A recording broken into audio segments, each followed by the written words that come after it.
Hello everyone, welcome to super grades. My name is Abhishek Pandey. जैसा आप सभी को पता है कि सीयूटी एग्जामिनेशन के बाद एनटीए ने अपनी ऑफिशियल जो रिस्पॉन्स शीट है स्टूडेंट्स की, वो यहाँ पर रिलीज कर दी है। और सुपर ग्रेड से बहुत सारे स्टूडेंट हैं जिनका बहुत अच्छा स्कोर यहाँ पर आ रहा है। तो आज मैं आपको एक नए स्टूडेंट के साथ यहाँ पर इंट्रोड्यूस करूंगा। ठीक है, इनका नाम है Ayushi. So Ayushi, welcome on super grades. Thank you sir. Okay, so how are you feeling, है ना? मतलब रिस्पॉन्स शीट यहाँ पर आ गई है, आपने अपने आंसर्स वगैरह जो हैं वो यहाँ पर चेक किए होंगे। तो मैं आपके स्कोर के बारे में बात नहीं कर रहा हूँ, मैं आपसे ये पूछ रहा हूँ कि ओवरऑल जब आपने अपने पेपर को चेक किया और आपको कैसी फीलिंग थी? Sir, I was very happy. Means I was not expecting that I'll score so much, and I wish I get my dream college. Okay, so मतलब ये काफी अच्छी फीलिंग होती है जब आप बहुत अच्छा एक्सपेक्ट ना कर रहे हो लेकिन उससे भी ज्यादा अच्छा यहाँ पर हो जाए। तो कहीं ना कहीं आपका हार्ड वर्क होता है। तो मैं ये जानना चाहता हूँ, सबसे पहले मैं थोड़ी सी बेसिक इन्फॉर्मेशन जानना चाहूंगा कि आपने अपनी स्कूलिंग जो है वो कहाँ से करी है और आपका क्लास ट्वेल्थ में क्या परसेंटेज रहा है। उसके बाद फिर हम एक एक करके सीयूटी एग्जामिनेशन का डिस्कशन करेंगे। Sir, I have completed my schooling from Carmel Convent School, Gwalior, and I scored 95% from Humanities stream. Okay, सो आपका जैसे सीयूटी एग्जामिनेशन था, सीयूटी एग्जामिनेशन में आप कौन से स्ट्रीम से थे और आपके डोमेन सब्जेक्ट्स जो हैं वो यहाँ पर क्या क्या थे? कौन कौन से सब्जेक्ट आपने यहाँ पर चूज किए थे? Sir, I am from Humanities stream, and I chose history, political science, and economics, and English. Okay, so मैंने एक चीज ये देखा है आयुषी कि कई सारे स्टूडेंट जो हैं वो बहुत सारे डोमेन सब्जेक्ट चूज करके आंसर देते हैं या पेपर अटेम्प्ट करते हैं। जैसे किसी ने 6 डोमेन सब्जेक्ट यहाँ पर चूज कर लिए, तो आपने ऐसा क्यों चूज नहीं किया? आपने केवल 3 ही डोमेन सब्जेक्ट और एक लैंग्वेज ही चूज किया, ऐसा क्यों? Because sir, I was specific in which course I want to go, and after choosing so many subjects, we are not able to focus properly. So we should keep limited subject and we should study properly. Okay, so that is a very good lesson, है ना? कि भाई आपका जो भी dream college है उसकी जो रिक्वायरमेंट है, उस रिक्वायरमेंट को फुलफिल करने वाले सब्जेक्ट चूज करो, उन्हें आप मल्टीपल टाइम्स पढ़ो और अच्छा स्कोर करो। ठीक है। अच्छा, अब स्कोर स्कोर की बात बहुत ज्यादा हो रही है तो मैं ये पूछना चाहता हूँ कि आपके हर एक सब्जेक्ट में यहाँ पर अभी के टाइम पीरियड पर कितना स्कोर आए हैं। मतलब अभी तो एक रिस्पॉन्स शीट आई है, रिस्पॉन्स शीट के बाद आपने उसको मैच किया, तो टोटल हर सब्जेक्ट में आपके कितने स्कोर हैं? Sir, I scored 200 out of 200 in history, political science and economics, and 188 in English. अच्छा, मतलब कि देखो, 4 सब्जेक्ट यहाँ पर चूज किए, 4 सब्जेक्ट में से 3 सब्जेक्ट हैं, हिस्ट्री हो गया, पॉलिटिकल साइंस हो गया और इकोनॉमिक्स हो गया। इसमें फुल स्कोर है 200 आउट ऑफ 200। और उसके बाद इंग्लिश में जो स्कोर है वो 188 है। और मैं ये जानना चाहता हूँ कि जैसे कई सारे स्टूडेंट्स का कहना ये है कि कुछ रिस्पॉन्स शीट में और एक्चुअल जो आंसर की है उसमें कुछ वेरिएशंस हैं। तो मुझे लगता है कि आयुषी ने यहाँ पर बताया है कि कुछ क्वेश्चंस में जो है वो थोड़े बहुत इंग्लिश के पेपर में थोड़ी बहुत यहाँ पर मिस्टेक्स हैं जो आंसर की में है।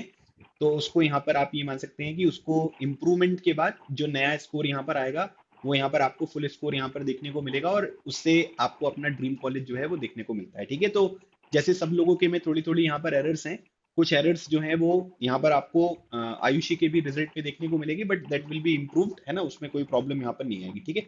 अच्छा, अभी स्कोर आपका हो गया, आपने ये बताया कि आपको ड्रीम कॉलेज यहाँ पर चाहिए, है ना? तो मतलब आपने जो प्रेफरेंस भरी होगी ना, आपने वो प्रेफरेंस भर दिया दिल्ली यूनिवर्सिटी की वेबसाइट पर?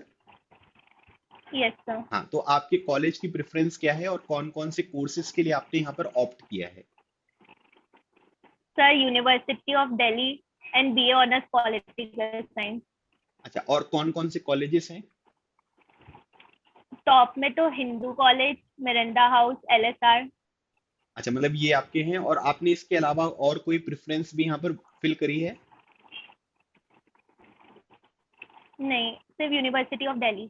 नहीं, यूनिवर्सिटी ऑफ दिल्ली हो गया, आपका एक कोर्स हो गया बीए ऑनर्स पॉलिटिकल साइंस। इसके अलावा जैसे मान लीजिए कि ऐसा होगा नहीं, लेकिन एक मैं जनरल एक बात पूछना चाह रहा हूँ कि अगर मान लीजिए कि बीए ऑनर्स पॉलिटिकल साइंस का कट ऑफ बहुत ज्यादा चला गया, है ना? You are scoring good score, इसमें तो कोई प्रॉब्लम नहीं आएगी, बट अगर मान लीजिए कि मेरे नंबर कम आए होते तो मैं कुछ और कोर्सेज भी यहाँ पर फिल करता, तो क्या आपने कोई और कोर्सेज जो है वो यहाँ पर फिल किए हैं क्या, कि सिर्फ बीए ऑनर्स पॉलिटिकल साइंस? कि आपने केवल बीए ऑनर्स पॉलिटिकल साइंस ही फिल किया है? BA ऑनर्स हिस्ट्री भी करा है. हाँ। तो बस मैं यही जानना चाहता हूँ कि आपका एक्चुअल जो यहाँ पर कोर्स प्रेफरेंस था वो क्या क्या बी था। टॉप पे तो बीए ऑनर्स पॉलिटिकल साइंस था। अगर वो नहीं हुआ तो BA honours history, BA honours English और जर्नलिज्म का भी है। अच्छा, तो मतलब आप सबसे पहले जो है वो पॉलिटिकल साइंस है, फिर उसके बाद हिस्ट्री है, फिर उसके बाद इंग्लिश है, फिर जर्नलिज्म है, तो ऐसे बहुत सारे कोर्सेज किए हैं, बट आपकी मेन प्रायोरिटी जो है वो पॉलिटिकल साइंस है। That's great. अच्छा, अब यहाँ पर क्या है कि जो सबसे इंपॉर्टेंट चीज है, जो सबसे इंपॉर्टेंट सेगमेंट है हमारे इस इंटरव्यू का, how you started your preparation for CUET examination, कैसे शुरू करी।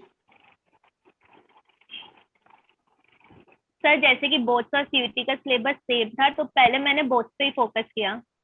और जब मैं नोट्स प्रिपेयर करती थी तो मैं जो छोटी सी भी इंफॉर्मेशन दी हुई थी उसे भी नोट कर लेती थी। Then after my boards, my half of the preparation was completed. Only the thing I need to do was to prepare the detailed chapters. And after boards, I have 1.5 months left. So I started preparing the detailed chapters, and I also joined the Sankalp Crash Course Progress, which helped me a lot. So what is your opinion about, मतलब आपको कैसे, मतलब जैसे आपका जो ये 1.5 month था, इस 1.5 मंथ में आपने बताया कि आपने जो डिलीटेड चैप्टर्स थे उन डिलीटेड चैप्टर्स को कवर किया, आपने जो भी नोट्स वगैरह बनाए थे उन चीजों को रिवाइज किया, और एमसीक्यू सॉल्व करना, टेस्ट सीरीज वगैरह के क्वेश्चंस वगैरह लगाना, क्या ये भी आपकी प्रिपरेशन का पार्ट थे। हाँ, mock test are very important. उनसे हमें पता चलता है कि कैसे क्वेश्चन आएंगे, तो हमें एक आइडिया मिल जाता है और हम टाइम मैनेज कर पाते हैं। और जो अस्tra टेस्ट सीरीज की, सुपर ग्रेड्स की, दोस्त वर वेरी हेल्पफुल। उसमें टॉपिक वाइज भी थे और फुल कोर्स भी थे। So I practice a lot and mock test. तो जैसे दो चीजें आपको प्रिपेयर करनी है, जैसे आपने लैंग्वेज भी यहाँ पर इंग्लिश चूज किया था और आपने डोमेन सब्जेक्ट भी किया था, तो मतलब मैं ये जानना चाहता हूँ कि जैसे लैंग्वेज की प्रिपरेशन क्या कुछ अलग तरीके से होती है डोमेन सब्जेक्ट की प्रिपरेशन से, या सेम अप्रोच लेकर आप आगे बढ़े।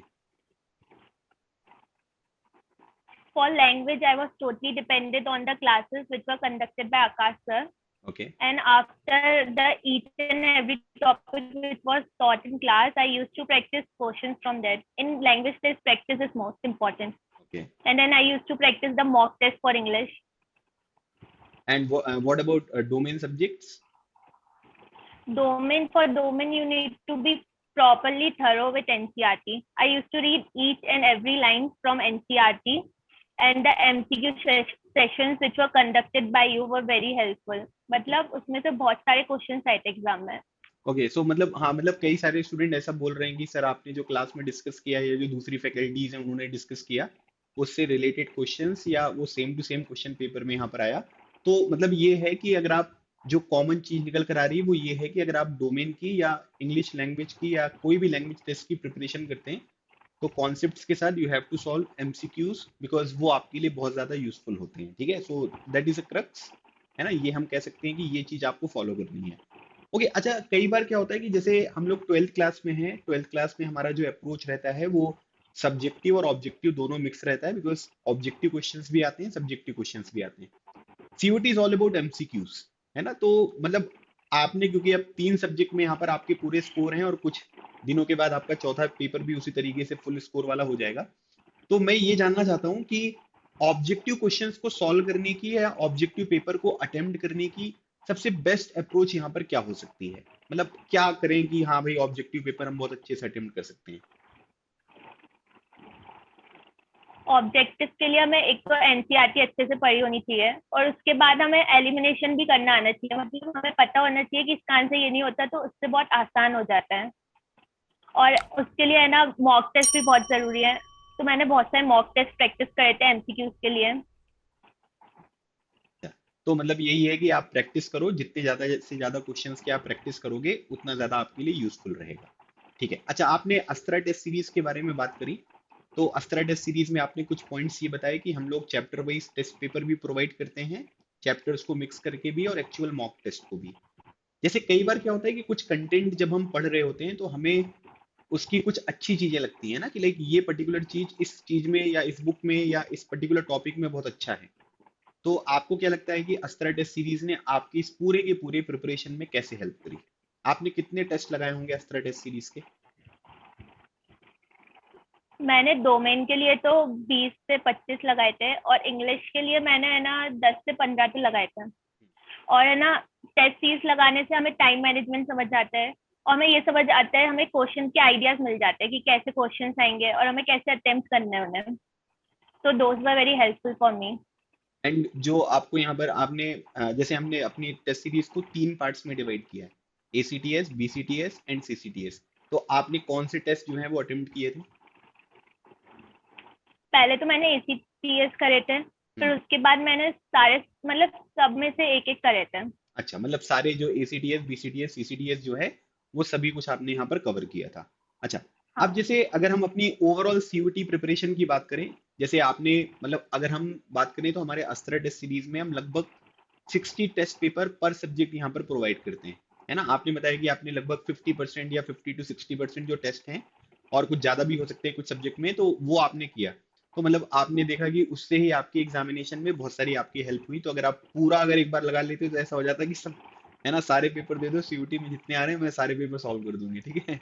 ऐसी कुछ फीलिंग हो जाती, ठीक है। अच्छा, सुपर ग्रेड्स ने आपकी टोटल CUT प्रिपरेशन में किस तरीके से हेल्प करी? ये तो हमने टेस्ट सीरीज की बात करी, बट इसके अलावा भी हम कई सारी चीजें आपको प्रोवाइड करते हैं। उसमें आपको क्या क्या चीजें हैं जो अच्छी लगी? जो सेशंस कंडक्ट होते थे रोज, वो बहुत हेल्पफुल थे। जो आप MCQs प्रैक्टिस करवाते थे, उनसे भी बहुत सारी प्रैक्टिस होती थी और रिवीजन भी हो जाता था। ठीक है। और इंग्लिश इंग्लिश क्लास में भी जो सर समझाते थे, बहुत अच्छे से समझाते थे। तो और जो बाद में वो प्रैक्टिस सेशंस करवाते थे, वो भी बहुत हेल्पफुल थे। और जो DCS होता था, उसमें जिसमें हम डाउट सॉल्व कर सकते हैं आपसे बात करके, those were also very helpful. तो मतलब हमने हमारे जितने भी इंपॉर्टेंट फीचर्स हैं, आपने हमारे जो नोट्स वगैरह हैं, स्टडी नोट्स वगैरह, उनका भी एक्सेस किया? जो PDFs वगैरह आपको प्रोवाइड की जाती थी वो कैसी लगी आपको?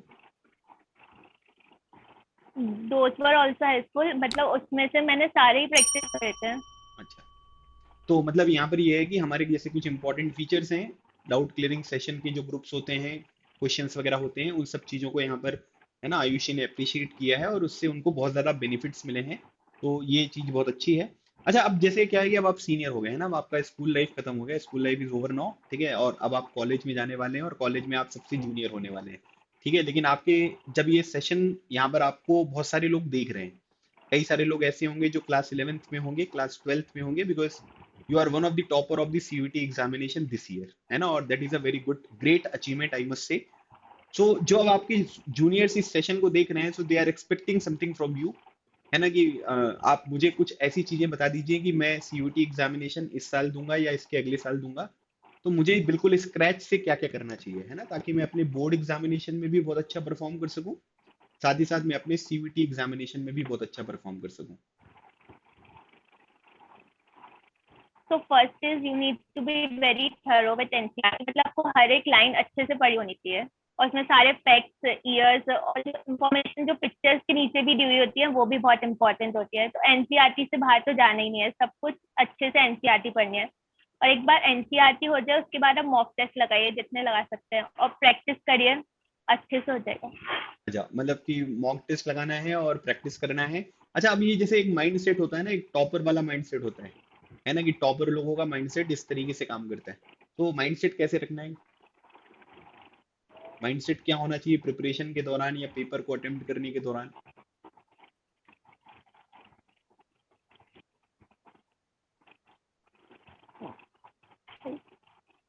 हाँ, मतलब मैं ये पूछ रहा हूँ कि जो आपका टोटल यहाँ पर एक माइंड सेट होता है ना प्रिपरेशन के दौरान, जो हम माइंड सेट यहाँ पर होता है कि भाई हमको एकदम मोटिवेटेड रहना है ना, हमको हमेशा आप ये मान लीजिए कि मोटिवेटेड रहना है, ऑप्टिमिस्टिक रहना है। तो टोटल ओवरऑल क्या होना चाहिए आपका अप्रोच? हमें फोकस करना चाहिए अपने गोल पे, और हमें जो ड्रीम यूनिवर्सिटी जिसमें हमें जाना है, जिस ड्रीम कोर्स जिसके लिए हमने इतनी मेहनत करी है, बस, और कुछ नहीं होता है। अच्छा, तो ये काफी मतलब सिस्टमेटिक चीजें आपने यहाँ पर बताई, अपने अपने पर्सनल एक्सपीरियंस के बारे में बताया।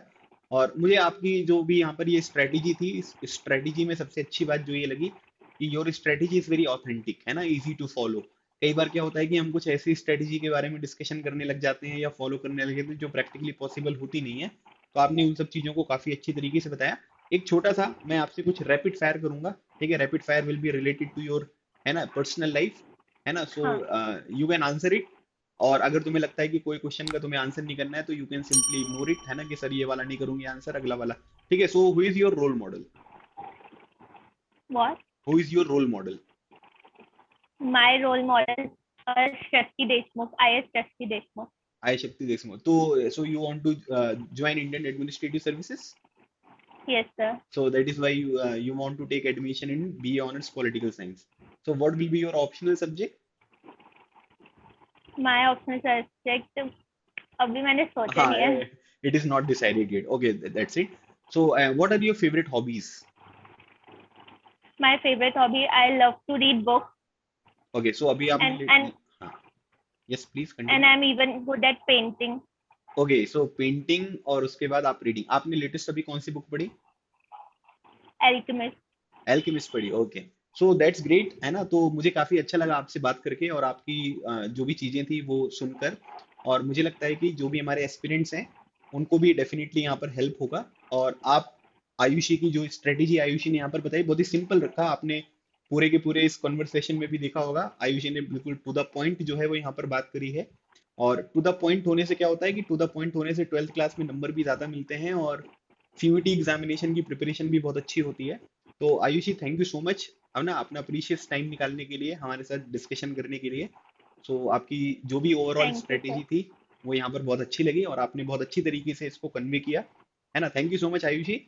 एंड हाँ, हमारी पूरी टीम की तरफ से, सुपर Thank you, कैडेट्स की sir. टीम की तरफ से आपको बेस्ट विशेस हैं कि जो आपका फाइनल स्कोर यहाँ पर आए, उस स्कोर में आप बहुत अच्छा परफॉर्म करें, आपको अपना ड्रीम कॉलेज जो फर्स्ट चॉइस है BA honours political science Hindu college, वो आपको यहाँ पर मिले और आप इसी तरीके से लगातार प्रगति के पथ पर आगे बढ़ते चलें। ठीक है, कभी भी Thank you, हाँ, sir. कभी भी किसी भी तरीके की कोई प्रॉब्लम होती है, कभी भी किसी तरीके की कोई हेल्प होगी तो सुपर ग्रेड्स आपके साथ हमेशा है। ठीक है, आप हमेशा किसी भी तरीके की हेल्प के लिए हमें कांटेक्ट कर सकती हैं।